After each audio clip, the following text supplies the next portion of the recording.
Our final test that we want to run is a test to determine whether the claim that the consultants usually receive a raise of around $6,000 after the first year, to test whether that claim is correct or not. Well, we can do that with another t-test. So we'll open a new t-test dialog. Our consultants dataset is already pre-populated. This time we're going to do a paired test because we have the first year salaries and the second year salaries. I'm going to put them in the opposite way around to what it appears we should.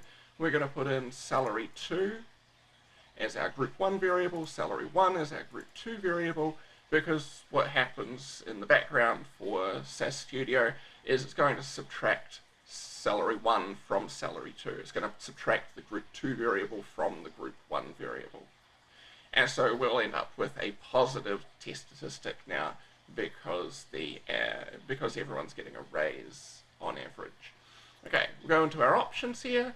We're going to be running a two-tailed test again because we're just looking to see whether the raise is different from $6,000 or not.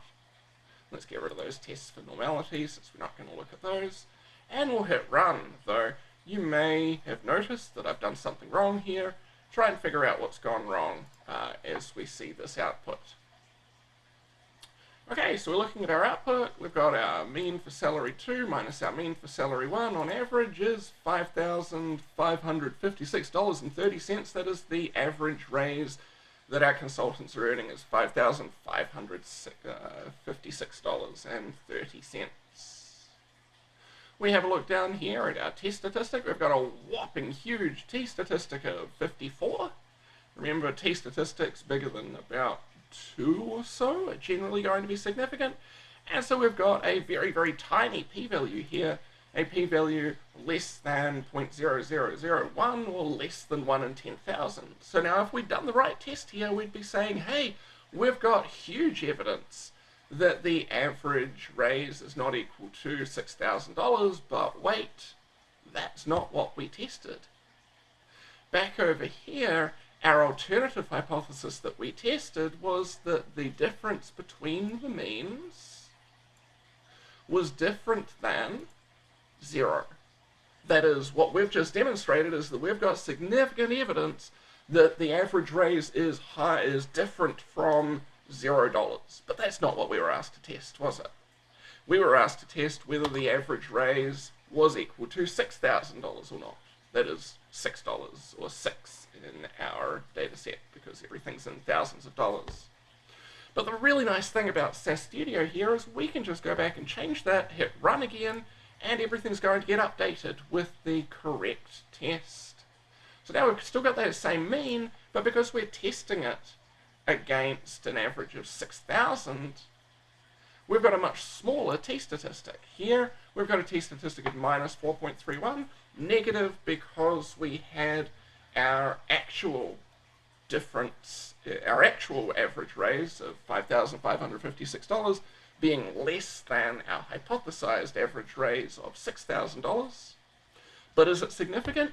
Yes, it is. A t-statistic of minus 4 is really big. And we've still got the same appearing p-value to say that there's a less than 1 in 10,000 chance that we could have got data this extreme if the true average raise was $6,000. So we conclude that we should reject our null hypothesis that the average raise is equal to 6,000 in favor of our alternative, which is that the average raise is not equal to 6,000. Now let's go a little bit further here. Let's suppose instead of the claim that the average raise was not equal to 6,000, we were making the claim that it was less than 6,000, that the company was exaggerating how much it was giving as a raise for its consultants.